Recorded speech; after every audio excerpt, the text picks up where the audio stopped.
Thanks for tuning in to For the Love of Humanity. This week we're sponsored by Mianetto Prosecco Treviso. It's $13 at your local gas station. It's actually $14. $14 at your local gas station. We're celebrating the new move.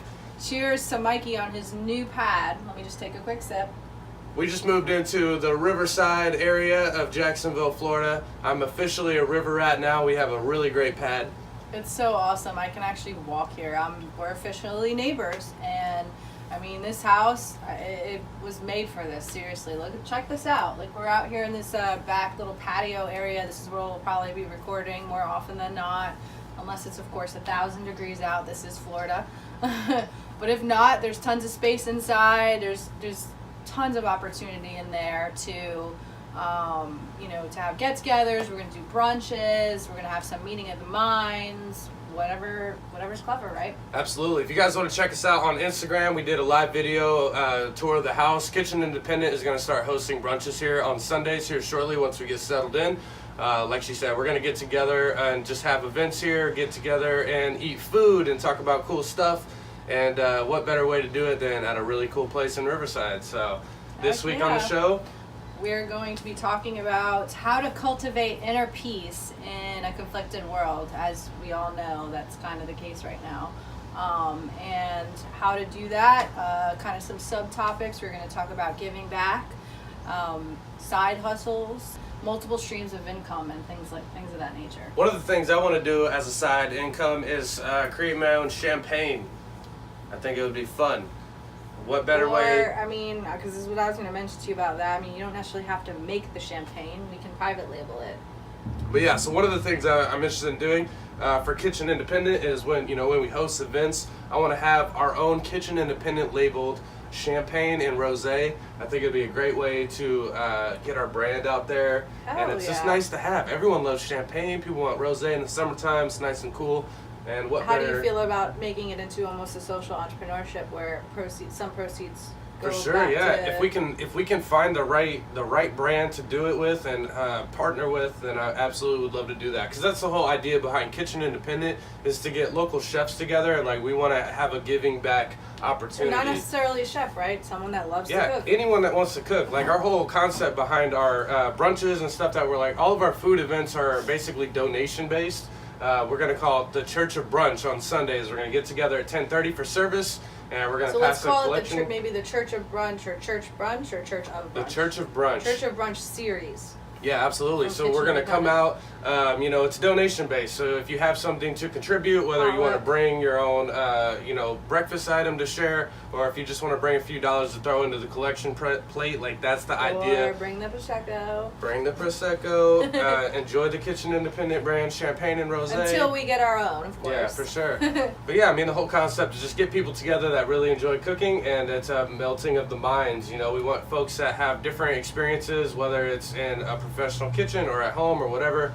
Share those experiences together. So do you want to kind of talk about, if you've been following us and watching or listening to some of our other episodes, this is something that's going to be revived. So this is a brand that you kind of started in Indiana. Yeah, so in Indiana a couple years ago, we started Kitchen Independent because obviously being in the service industry, we hang out with a lot of chefs, cooks, guys that are on the line, people that are inspired and want to own their own restaurant someday. And when you work in a kitchen, and the line especially, you're cooking the same thing all the time. You're working with the same people. So the concept behind Kitchen Independent was to get chefs and cooks together to be able... Pull the creativity out of them. Absolutely. Give them an opportunity to really share and experience something different than what they're just cooking every day at work. Get outside of the box, so to speak. So they're in this little box, just like we all kind of are in some way or another. But yeah, getting them out of that one box of okay, I go to work every day and I make this menu and I, consistently, and just letting them let their creativity shine. Me personally, I've never been a chef, but I've always cooked. I grew up in a family of cooks, and I'm very passionate about it. I don't want to work in a restaurant. I don't want to be on a line. I don't want to be in that grind of it all, but I love to cook and share my dishes with people. And it's, to me, the best moments are sharing stories over food that people have created, and just connecting with people over food is amazing. I mean, I know we talked about that show Ugly Delicious. I literally watched the entire season, and it's a really good show, and it kind of talks about all that too. Yeah, Chef Ben from Kitchen Independent and I actually started Ugly We Delicious need to get him last on night. an episode soon. Yeah, he's actually inside cooking right now. Eggs, breakfast, as you would, and it's like what, 11:30? It's Yeah. brunch time on a Saturday. It's Saturday, yeah. He's preparing. He's prepping for our Sunday brunches, as I know he's excited about it. We're definitely gonna have to probably create a page or put out some content, do some video stuff once we revive Kitchen. Yeah, for sure. And Kitchen Independent is on Facebook, so if you guys want to check it out, we'll probably get all the other social media stuff going. But we probably had do a YouTube channel. Yeah, so essentially what we did a couple years ago when we started, we had our music venue, Sortie Arts and Music, and the Kitchen Independent food truck was kind of where it all started. And then unfortunately we had a fire a couple years ago that took out our operations, but that brought us here to Florida, and I got to meet Lindsay and start all over again. Everything happens for a reason. Absolutely. So, out of those troubling times, which leads us into our topic of conversation, we were able to find something that we're really passionate about and go somewhere where we could develop and cultivate that passion. So that's kind of what we wanted to talk about today on the podcast, is how to cultivate that inner peace and find what you're really passionate about and what you love, and to be able to get through troubling times just like that. Exactly. And I feel like a huge part of cultivating that inner peace is making sure that what you're doing in your daily life is aligning with your passions, with your goals, with even at the rawest form, just doing things that make you happy. Like, what are you most drawn to? Like, what do you find yourself being drawn to on a daily basis? I mean, for me, like, just like what I was just saying, like cooking is just one thing that I'm passionate about. It doesn't have to be, that's been my biggest problem, is like I always felt like, oh, I have to find this one thing that I need to do. No, that's not true. There's no reason that we need to fall in line or do what everybody else is doing. You know what I mean? Like, to me, like I have passions about multiple things, and I'm intentional about pursuing those things on a daily basis, weekly basis, or what have you. Absolutely, and I definitely think having a broader spectrum of things that you're passionate about and interested in definitely helps you feel more calm and at ease, because you can't do the one thing all the time. You burn yourself out. That was one of the things working in the startup industry years ago. When you work from home, especially, a lot of entrepreneurs and young business people, they work from home, or they have like an office space, and all they do is they're on this one thing. They want to put all their energy into this one thing, and it creates burnout. It creates burnout, and also, just putting all your eggs in one basket. I mean, failure, and I hate to use that term. I don't like to use that word, but like, just things not panning out are inevitable. So if you're dead set on this one thing and it doesn't pan out, more often than not, people are going to be obviously very upset, disappointed, etc., etc. And I know you and I are on the same wavelength when we have these, several projects, side hustles, things that we're pursuing, and if one of them pans out, great. It's a matter of putting action behind all these little things, like just like this podcast. We love doing this. We're not making any money off of this. We're trying to make an impact. We're trying to, all the knowledge that we've learned, whether it be through books, experience, of course, experience being the number one thing, our, quote unquote failures, what we've learned from that, we want to give back to you guys. And that's the whole other piece of this puzzle, is giving back. To cultivate inner peace, if I was just telling Mikey earlier, I just came up with this little quote, is like, if you're feeling like you're in a state of lack, it's time to give back. For sure. Yeah, and that's something that I've always been interested in all of my endeavors, all the different things I've tried to do. I always think about how it's going to affect people. It's not like, all right, well, I can make a bunch of money by doing this, or I can, create this cool thing and everyone will be excited about it. But it's like, how is it going to impact people? So no matter what you're doing, what is it going to change in your community? What is it going to change for people around you, or people that are excited, or even your employees? Say you own a business and you're hiring people, or you're outsourcing different projects to people. How does it impact them?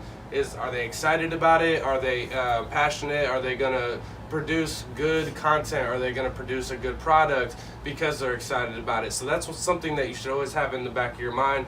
And all the different things that you're doing is how are you giving back to the community and the people around you? And that's exactly what we're doing here with the podcast. That's what we want to do with the Church of Brunch and both of our personal endeavors. You know, when I'm designing building a suit, community. Yeah. Exactly, you're building that community. When I'm designing products for a client, I want to find out what's good for them, what's going to be the best fit, and I want to get them excited. I want them to be just as excited about getting a product from me that I am for being able to design that product. You don't want it to be transactional. You want it to be there to be meaning behind it, because if it's transactional, you're going to be chasing that sale all day long. But if you can inspire people, if you can motivate them, if you can make them feel, I know we talked about this in the last episode, if you can make them feel a certain way by wearing that suit or, you know, providing that service, then, you know, that's going to only, like, you know, send this message out into the universe. Let's say that person's going to feel great and motivated and inspired, and they're going to go tell their friends. For sure. And that just builds a bigger conversation. No matter what it is that you're doing, if you can get more people inspired by what you're doing, it's going to get that topic going. So if you want to build your business, you got to be excited about it. And we talked about that in the last episode. So if you didn't listen to the last episode, check it out. We talked about, you know, just being able to tell passion in people's voice, like the way they talk about things, you can see that. And then that goes back to what we're talking about today, is in how do you find that peace? And I think that's a big part of it. If you can experience passion, you can share that passion with others, that really calms me. You know, when I can sit down and, like, people ask me, oh, you look great today, thanks. It's like, I design my own clothes. I appreciate you saying that. And they're like, no way, that's cool. Tell me more about that. Like, that makes me excited. That it makes me feel good about myself, because, like, people are genuinely interested in what I'm doing, and they can tell that because of how I talk about what I do. Yeah, and obviously, you know, wearing something that means something to you because you created it is only, like, people, you know, people are visual. People are, you know, they see you, and you're let's say you're walking by, or you're, you know, he's a maitre d' at a fine dining restaurant. You know, they see him in his charisma, what have you. They're automatically going to be drawn to that, and they're going to want to know your story behind that. For sure. So it's all about, you know, living your story and living this story that you want to tell about why you're passionate about what you're doing.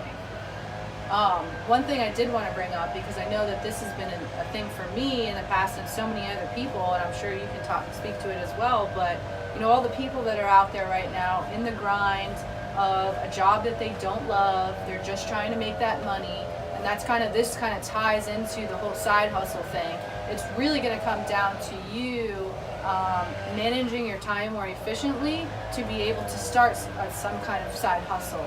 Or maybe you want to build a personal brand, like this is what I'm doing. Build a personal brand, and, you know, to me, slow and steady wins the race. I'm not expecting this to happen overnight, or that I'm going to have 1 million followers and I'm going to be some, you know, famous person on Instagram. That's not what I'm thinking. I'm thinking in the long game, the long run of, you know, building my reputation online, you know, what I'm passionate about, putting that out there, and then hopefully over time I can either monetize it or I can build a community. Like, you know, just being involved in so many different things that you're passionate about really the end result can only be, you know, what it is that your end goal is. Yeah, and for us, you know, obviously social media is a big thing that we are passionate about. We obviously have our podcast, we promote on Facebook, Instagram, and all that fun stuff. And then even outside of the podcast, both of us have pretty strong social presence. So we're looking for communities that are interested in that same thing. You know, so one of the things we're doing later on this year is Social Media Day, which is a really cool event here in Jacksonville that we get to be part of as volunteers. You know, it's a way for us to connect with community. So, like, what better way to find your inner peace and to find comfort and to share your passions than by finding those communities that allow you to share your passions together. And that's one of the things that we get to go talk to people about what we do, what we're passionate about, and then we get to hear about what they're doing and learn from them. And support each other. It really is just about that. I mean, at the end of the day, you know, that's another thing too, is that people want to get on social media, they want to put out content, or they want to put out whatever it is they're trying to put out, and then, you know, and then end it there. And that's not you're not going to build a community that way. You need to support the people that inspire you, or that you look up to, or what have you. You need to make sure you're also supporting them. Social media is a two-way street. It's not just about, I'm going to put my stuff out there and hopefully everybody follows me and blah blah blah. You got to take some time out to also support those people as well. Yeah, and I think that's one of the things that gets people bogged down, is because we've kind of lost the social aspect of social media. The entire point is to be interactive with other people in your community and brands and stuff like that. And that's what the algorithm changes, is forcing people to do that so as well. If you care about something, if you're passionate about a project or a product or a community or a topic, whatever it is, interact with them, ask questions, just like we want you to do on our show. If there's something that you want to ask us about, like a topic you want us to talk about, that's why we say it every episode. We're at the end of the show, we're like, hey, let us know what you want to talk about. What kind of topics do you have questions for us? Like, ask us. We're millennials. Have to figure out how we can do a poll of some sort. Yeah, so like this is exactly what we want. We want that interaction. We want people to be able to feel free and comfortable talking to us and really diving in. It's like we have experiences, like we've done so many different businesses and just personal projects and different things like that, and we want to talk about it, but we want to find a way to talk about it in a constructive way. So we want to know what your interest is, what kinds of things you're passionate about, and then we can relate to that in our experiences. Things that you want to learn, and we're not sitting here on a pedestal like, oh, we know it all. No, we don't. But the thing is, we're utilizing this as a platform to share our knowledge, but we're also going to bring in, a third or fourth person to either interview or have them share their expertise, their knowledge, their experience as well. So if you shoot out a topic to us that maybe we know a little bit about but can't speak to it too much, we're going to bring in somebody that can and that does know for sure. Yeah, once we get a good, we're hoping to get a good pocket of episodes together just to build that backlog of content. That way when you look for us, you can see that we've been at it for some time. We only just started a couple months ago, but this is something that we have a bigger eye for. We're looking forward to the future and all the different things that we can do, and we're excited to connect with our community. So we want to get to know our followers and our community, and we want to know what you like to talk about. What do you want us to talk about? And I think that right there is going to be it's good for us because we enjoy the conversation. That's the whole reason we started, just to have these conversations, and then by allowing us to have those conversations with you is even better. I think a good idea, that's something that just popped in my head. I think maybe we can do it once a month or something, once we get the brunches started and whatnot, depending on how many people are coming to the brunches. We might be able to have a once a month panel discussion of some that'd sort. Be great. Yeah, where we could talk about food, we could talk about Kitchen Independent, we can talk about anything really. So the sky's the limit. But I think that would be cool to have a group session. Sure. Yeah, and especially if we're already having a gathering, we'll get some folks together and say, hey, we're going to do a quick vlog, come together, we can get a couple more chairs in the set here and then do a quick this shoot. whole idea exchange, meeting of the minds thing. That's something that we can record on video and or audio too. For sure. And we were talking a little bit earlier about multiple streams of income and different things like that, and that's one of the things that you can do within the one thing you're doing. You can always branch out and hit on different, we do in the show, we do little subtopics. So we'll usually have our overarching story or conversation that we want to have, but then we'll talk about little things that are relative to that. So Kitchen Independent, for example, we're going to start our series with the Church of Brunch. We're going to do breakfast, we're going to do champagne and rosé and great breakfast food, but I also want to do hot sauce. I want to get folks together and just make a bunch of different hot sauces. Almost like the whole chili cook-off concept, exactly. But it can be with anything. Yeah, so it's all within that realm of food, and it obviously doesn't necessarily even have to be a competition. It's everyone's take on this, maybe exactly. a traditional dish, and everyone does that. Oh my God, this just gets me so fired up. I think it's so cool. Pick a traditional dish and everyone put their own spin on it, and then we could even do guess the secret ingredient. Everyone does I said, their traditional dish, their own version of it, and then maybe put one little secret ingredient, and then you have to try to guess what it is. I like it. I used to go, one of my friends back in Indiana, Philip Hooper, he did a soup fest, every year. I love soup. Every Not year in the in summer his in Florida, garage. but I love soup. Yeah, so that might be a fun winter project we can do. He did Soup Fest, so we would get together in his garage, and he had such a cool garage. Like, he was a collector, so he has like all these cool like antique like trinkets and stuff. So it was like just a fun place to be for first of all. But then everyone would contribute. It was $20 to enter, and everyone would make a big batch oh my of God, soup. I love this. And then idea. whoever, like, So you know, there cool. was like a viewer's choice. So like he was the main judge, and it was be like, all right, this is the one that I think is the best. But then there was like a viewer's choice or something, you know, something like that. And then whoever won best soup would win half the pot. So like Oh my half God, the money. this is so cool. Yeah, so everyone contributed. Everyone brought soup in and contributed $20 to the pot, and whoever the viewer's choice was would win half the pot. So like I want to do stuff like that where we just get folks together that are passionate about whatever it is. It And doesn't this have is to like be more, food like necessarily, almost like a but, bigger event. Like so, Kitchen Independent, we can do the brunch thing as like our normal kind of thing, and then maybe once a month or whatever. Yeah, we do, like, can do some little- type of contest, or we doesn't even have to be a contest. It could just be everyone, like I said, contributes their version of whatever whatever the theme is, the food theme is. Yeah, and I think that's just a cool way to get people that are passionate about things of a similar genre or topic, just to get together and like create with each other. It's 'Cause twofold, you yeah. just don't have the opportunity these days. Like everything is very divisive and Everyone's- competitive, and yeah. you just like follow me. You know, everyone like think We need about to get people what I'm doing. together too. It's Our about goal getting people here together. is to think about what we're doing.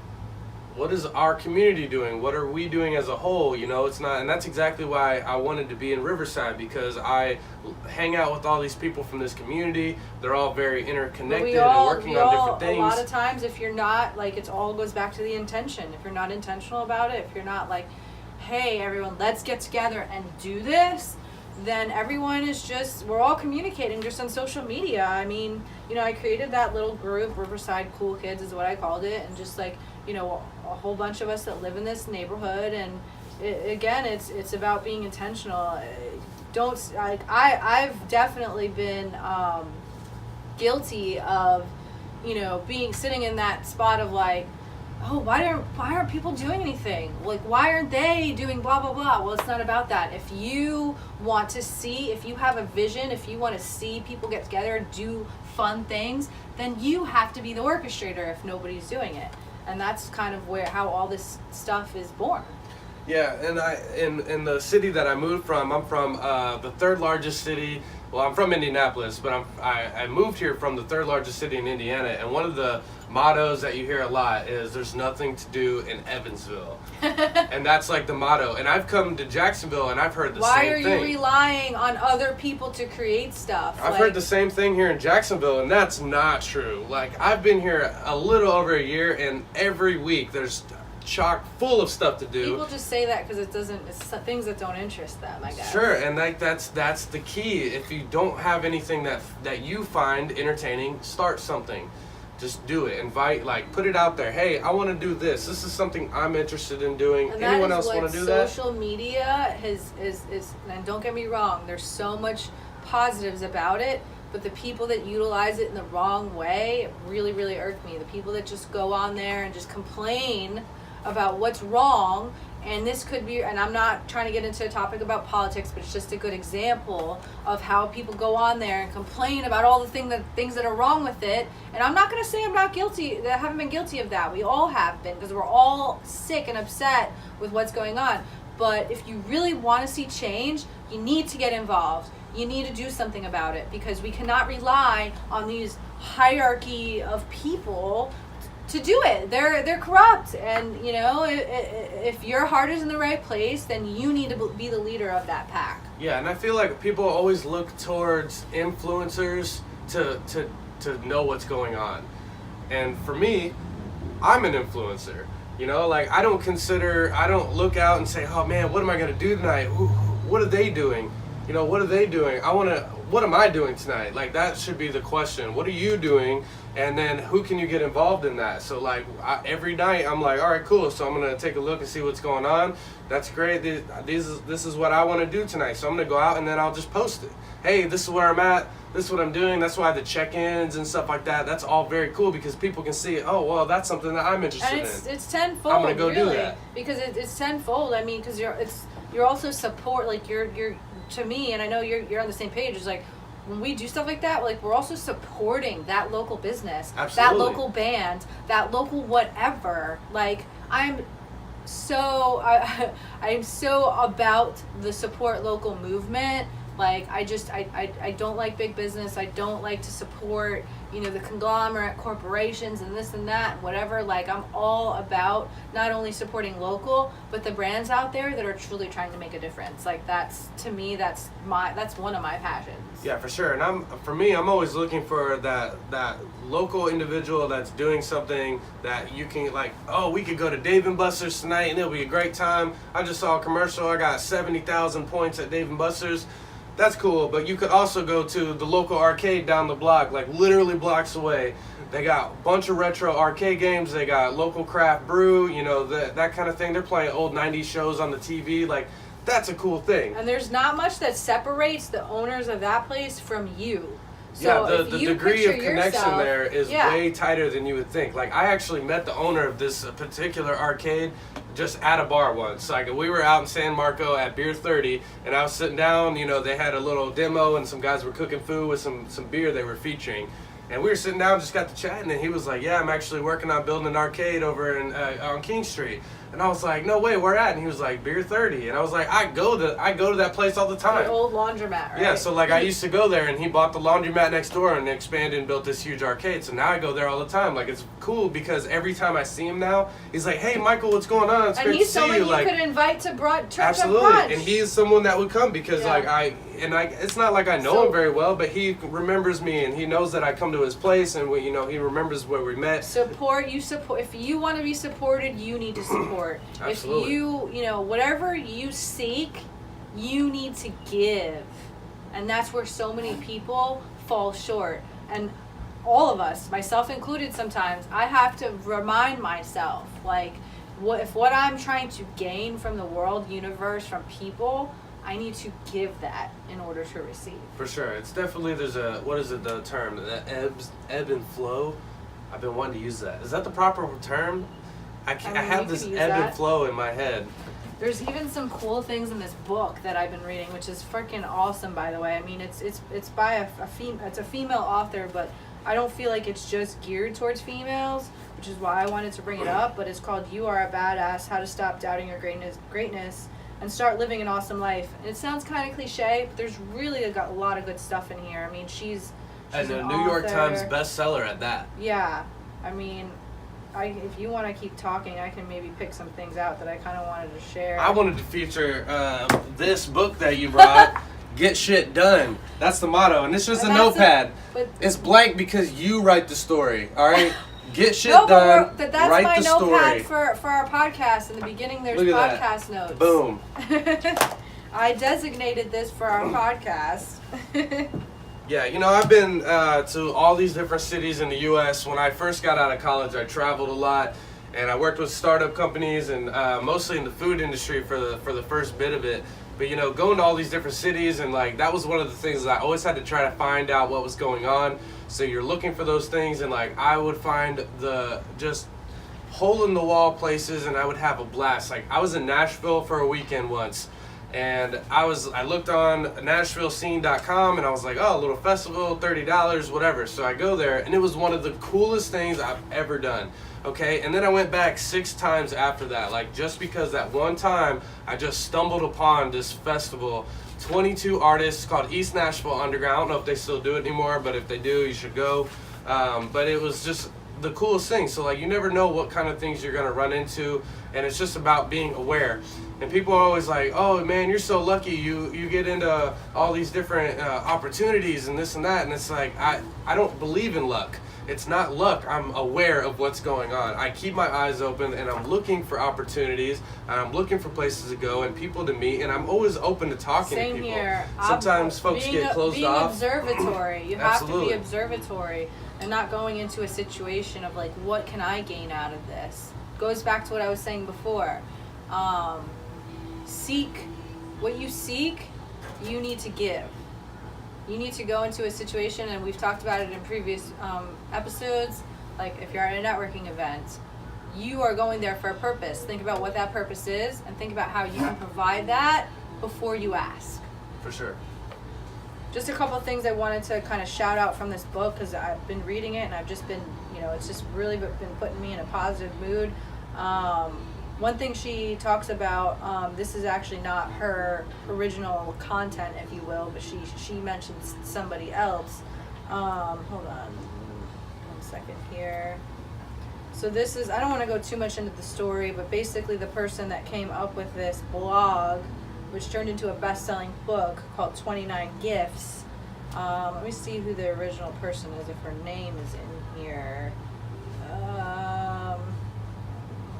Well, I'll try to find it, but for now, I'll just talk about, it basically says that her blog ultimately led to a New York Times best-selling book called 29 Gifts, and it's about attracting good things and feelings into your life. Send awesomeness out to everyone around you. Here are some good ways to get in the give and take flow, the ebb and flow, like you said before. I'm not going to read the entire thing. I'm just going to kind of bits and pieces here, but she says, if you haven't already, pick 1 or 2 causes that have real meaning to you and give to them every month. Give however much time or money you can, but do it consistently so it becomes a habit. Give one of your favorite things in the world away to someone who would totally love it. Leave $1 more than you normally would every time you tip, or 10. If someone is being snarky, instead of sinking to their level and being snarky back, raise them up by giving them the love. That is something I struggle with. Same. I'm very snarky. Well, to be able to smile in the face of, meanness or whatever, like that's hard for me. And honestly, I think that's something our generation is challenged with, because we grew up in this digital troll age, like we on Messenger and on Facebook and whatever, we're just like, there's this culture of trolling, so it translates into the real world, and that's not a good thing, and don't get me wrong. Well, not for everybody though, because I want to say that a lot of those people that troll and say that shit would never in a million years say it to someone's face. It's the internet that has allowed them to get away with it, so to speak. I mean, I know for me, a big part of my friend group in my younger years in high school especially, it was like our group was tied together by the fact that we trolled each other. So like we were always making fun of each other and picking on each other and that kind of thing. If it's a good spirit, then it's fine. If you guys are at an understanding that, it's all fun and games, but, it's more or less strangers that, Well, I think that's the issue, is people have gotten comfortable with it within their friend groups and this and that it translates into stranger interactions, especially on the internet, and they don't realize that that's not common decency, I removed myself from a lot of that. I used to get sucked into it. I used to let it upset me, and I'm just like, at the end of the day, like, I don't know how many times I had to do it, to where it's like, I'm seeking this, like, inner satisfaction of, like, I'm going to tell you, and I'm going to put my thoughts, here are my thoughts, go fuck yourself, like, and then sign off or whatever. And at the end of the day, I'm like, am I really making an impact? Am I really changing that person's mind? Yeah, you're just pushing people away from the conversation at that point. It's just, it's such a useless, unproductive use of my time to get involved in those kinds of things. I mean, where the real magic happens is when we're in a community together, trying to foster a community, bouncing ideas off of each other. All the things that we've been talking about with Kitchen Independent and just in general is really where the productive use of our time comes into play. Yeah, and I know for me, like, I love to debate. So a lot of times it doesn't even matter if it's my opinion or not. Like, I'll just pick the opposing side and I'll debate it because it's fun for me. And like I always had this mindset of like, all right, well, when you're hit with the challenge, take yourself out of. I kind of do the same thing. I'm not gonna lie. Yeah, take yourself out of your bubble and look at it from a third perspective. But like, I've been thinking about that a lot lately, and especially in the past year or so. And like, I'm no longer taking myself out of the bubble. I'm going deeper into the bubble and thinking more about what I can control around me. Because a lot of times you're like, all right, well, this is my challenge right now. Let's think about it out here, and then you're worried about what's going on in the country as a whole, the world as a whole. You have to try to leave your emotions out of it, because that's where it gets really, really messy. Yeah, so like, I'm diving deeper into it, and it's like, okay, well, let's stop worrying about what's going on in the other end of the country or in the world or whatever, and like, what's going on right here in my community. What can I change? What can I impact in my neighborhood? Focus on what you can control, not what you can't. Absolutely, and like, it's one of the biggest things is like, people get very bogged down in life because they're like, oh, everything is against me. the entire world is And against that is me, the what country, the the people. media Like, is fostering is that very ideology. I mean, I shared I reshared something, a memory, if you will, on Facebook just the other day, and it was about freeing yourself from mental slavery, which is what the media, the news, and basically, a lot of the shit that's regurgitated on social media nowadays. Like, I am being very, very intentional now. Anytime I see something shared that I'm like, I don't hate to use the term fake news, but like alternative facts.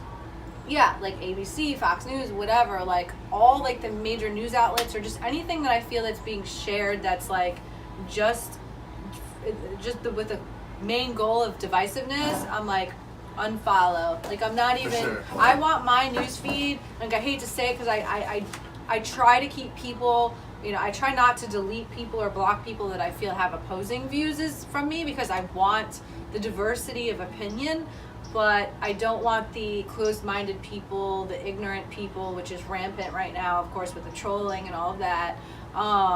So I don't want to see that stuff. Like, and I've been limiting my social media a lot lately, and I feel like, it's helping in terms of keeping clarity of mind. It definitely keeps you in a positive mindset. And like one of my previous following from Indiana, I had to get a new account and all this because I maxed out my follower or whatever. So my old list, I didn't block or delete or anybody. Like, I had everyone on there because I wanted to hear all these opinions. But then it becomes to a point where if you're not willing to have a civil conversation and be open and understanding of other perspectives, then you're not helping anything. I think we need to start a debate club here too. Oh, I used to be on speech team in high school. I love debating. Because I'm like, this I'm all about goes it. back to what everything, this is like all kind of tying into each other, but it's like, how much real conversation can you have on the fucking internet? You can't. Like, there's no tone of voice. There's no, even over text messaging. I know I've been like, there's certain times where we catch each other on text message and I might come off bitchy towards you, and it's in jest or it's not on purpose. It's just, things can be so lost in just reading a text message, or reading text on a screen, and we're so used to that. So I think having this, community driven, in person, you see people's emotions, you read their body language, that all makes such a difference in having like, you could have the same conversation online as you can in a group setting in person, and it would go completely different ways. And honestly, with the culture of live streaming and Snapchat video and Instagram video and all this stuff like that, it's nice to see all that because it is allowing us an opportunity to really talk to each other. Even though we're not fully connecting, you can at least see somebody's body language, mannerisms, the way that they're trying to communicate. It's voice, it's body language, like you're saying. Like, it's all, there's so much more to just the text. And like, Lindsay and I get along so much better in person than we do on text because we're both snarky people. So in text, we're just assuming, like, oh, she's like... Or you can catch me at a wrong time, a bad time. Yeah, like, last night, we were texting, and I'm just like, chill out. The only reason I said this is because all week, I feel like I'm being, like, pushed. And this is, and I'm not going to lie, like, I am, one of my main jobs right now I'm not happy with. I need to get out of it, and I don't want to go too far into it because this is going to be posted in the interwebs. But basically, there's weeks that I have that are extremely stressful, and is the cat outside? Perhaps. Is that okay? That's a feral cat. That's not mine. Oh, it looks like Bay. Yeah, they have two cats. There's a lion cat right there on the porch, okay. and then another one down there. Okay. Lost my train of thought. What was I saying? Cats. Oh, wait. No, we weren't talking about cats. Text, online, messaging. Yeah. It's just, you're being caught at the wrong time, and you might react a certain way, and it happens, unfortunately. Like, when you're just reading something on a text, the way that you're perceiving it is totally your own perception because you're reading words on a screen. For sure. So... Yeah, so like last night is a great example. I got off work about 10, 11 or whatever, and I text Lindsay, we're planning on recording today, and I said, hey, what topic? Like, what's the topic? I just want to get a little heads up, do a little research. And she was like, oh, I'm not sure yet. And I'm like, all right, well. You're like, check the notes, do this, and that's the way that I was perceiving it. I'm like, oh my God, calm down. I was like, and I'm very much a solo. I need my solo time to like get back to normalcy. Like I had a long stressful week. It was like I was like ending my week. I went out to grab food with a friend, and that was cool. But like I needed to get home, to get in a hot tub, and just fucking soak, and just I knew it. I knew that once I had that time to myself, that I immediately would come up with an awesome topic, and I did. She did exactly that. She figured, she found her inner peace, and thus came up with the topic of the podcast. And I knew that that's what I needed. I even told him that. I was like, listen, I had a long, rough week. Let me jump in the tub. Let me do my thing. Let me meditate. And I did all that. And I was like, and as I was meditating, I was like, okay, I wasn't forcing it. I wasn't like, shit, I gotta come up with a topic now. I was just like, oh, let the wave come over me. Let me think about it. Let me digest it. What am I impassioned to speak about tomorrow? And even though that the topic is maybe a spin-off from some of the things we've talked about, it's obviously like if we continue to come back to certain topics, but like they spawn into different things, that's fine because it's things that we're passionate about and it all ties into making an impact. At the end of the day, I think that's a great framework to come up with topics is how do we want to make an impact on you guys? What have we struggled with over the last 8 to 10 years as a millennial, so to speak, to be able to provide you guys with the tools you need to get to where we are or whatever. And ladies. Guys, ladies, same thing. You know what I meant. Respect, mad respect. Women Appreciation Day, holla. Oh yeah, happy International Women's Day. It's a little late, but Women's Day, How many get minutes are we shit in? done. I don't know, I'm gonna check. We're at 44, so we can wrap it. Okay. Well, I hope you guys got a lot of value out of this. I hope that we're continuing to inspire and make an impact. If you have feedback, please share it with us. If you want to be a guest on our show or podcast or whatever, please reach out to us. You don't have to be a thought leader or a famous person, pseudo-famous person. You can just be a regular old millennial. Like I hate to kind of piggyback off of other people's ideas, but I know that it would spawn into our own thing anyway. But like a perfect example is Gary Vee when he has his call-in show, and it's always millennials because that's the demographic that he's reaching out to. They call in with questions, and he helps them navigate through starting a business, personal brand, or whatever, what have you. With us, I think it would be great to have someone like a millennial on the show For sure. to ask questions, and then we just kind of have conversations around that. Yeah, and the thing to remember is that you are an influencer. Everything you do is influencing someone around you. So think about that. You don't look towards everybody else and say, well, what are they doing? Where are they going? What are you doing and where are you going? That's what you should be thinking about. If you have a topic for the show, we want to talk about it. If you have questions for us, let us know. We're excited to have open and honest civil conversation with you. So let's be a part of that. If you're local, reach out to us. You can come join in on Church of Brunch series for Kitchen Independent. Yeah, if you guys like brunch and Kitchen Independent branded champagne and rosé, we're going to have that. It's going to be a good conversations about ideas and just in general, creativity, etc. Also, check out smdayjax.com for more information about Social Media Day in Jacksonville. For sure. If you are local here, even if you're in the state of Florida, we're looking to, have people come up. We're really looking to put Jacksonville on the map here. So check it out. Absolutely, and we're going to be there. So if you want to come and hang out with us and get on the show, we're going to be video recording the entire weekend. We're going to be on live Instagram. We're going to be doing what is it, where they come up to you on the street and ask questions. We're going to do that too. Interviews, we're going to do all of that. Social Media Day. It's going to be awesome. We're going to have 10 devices in our hands. Hey, look yeah, at I'm going to build one of those contraptions, the guy, he's got the drum with the hi-hat and the harmonica. It's going to be that, but with cameras and microphones. And I'm not even kidding. We should do something silly like that. We seriously should. Something with I want GoPros on my shoes, facing my face. Octopus arms, but they're metal or whatever, and they extend it just like that extension thing that we have. Doc Ock, I'm gonna have a 3D camera on my head. I'll put a iPad on my chest. I'll have 2 phones attached to my hands. I'm gonna get biometric implants into my Can eyeballs we so really do that, you see though? what I think see. that would be hysterical if we had 2 phones attached to our hands, an iPad here. Hey guys, we're promoting Social Media Day. Thanks for listening to For the Love of Humanity. Find us on SoundCloud, For the Love of Humanity, and subscribe on iTunes. We're on Facebook and Instagram as well. Holla. Please like, support, share, feedback. We really appreciate it. We'll catch you on the flippity flop.